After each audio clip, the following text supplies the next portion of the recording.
Team 1, the Rockstars, and Dr. Spangler's senior capstone fall class of 2016 was given the task of aiding the Culinary Art Institute.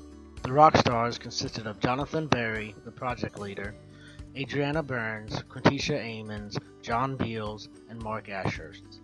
At the start of the project, we were given a brief description of a restaurant that worked with a college teaching culinary arts that needed the paper surveys to be digitized. Their current paper survey took too long to read through, and all the responses were getting backed up. We made contact with the chef requesting the help, and he explained what he would need from his survey, and that he would possibly need a website. So we researched what components to focus on when trying to create a successful survey. We found out we would need an introduction and instructions on taking the survey. And we should focus on open-ended questions instead of closed. We should avoid vague terms and complex sentences. We learned rating scales should be from 5 to 7 points, arranged from high to low.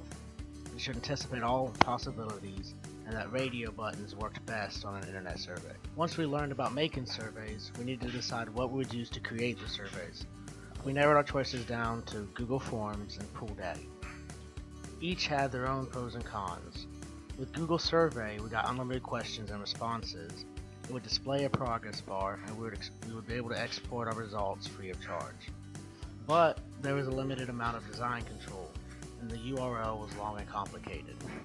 With PoolDaddy, it was easy to set up, offered unlimited responses and more design options, and a simple URL. But we were limited to our options with the free version, however. We couldn't export the data, and the progress only showed pages, but not a bar. Ultimately, the chef decided to go with Google Forms because he used Google Apps before and he was familiar with Google. The mobile design seemed more appealing, and he could export the data, which was the biggest playing part in his choice. We created a survey using Google Forms, and then we created a User task analysis to see our strengths and weaknesses. One of the weaknesses we ran into was finding the survey, so we began the process of creating a website for the restaurant. Our initial assessment of the ideal Along website the way, there's some challenges we had to face and and overcome. First, our communication between each other wasn't established as soon as we would integrate the survey in it. We had a hard and it would time be getting easily in touch with maintainable Chef by the Hardy staff. initially. It was When at it came brand to new creating school, so we it, were not 100% sure what resources we ended up with a free building. Our prototype needed to be created in a combining tangible it to the format, school's website. and we weren't sure to at the start integrate if the we would be able to survey. tackle the website. It was app-based, so it would be easy to maintain by the staff, and we made it similar to one of the other restaurant schools of a webpage that the chef liked. Along the way, there's some challenges we had to face and overcome. First, our communication between each other wasn't established as soon as we would have liked.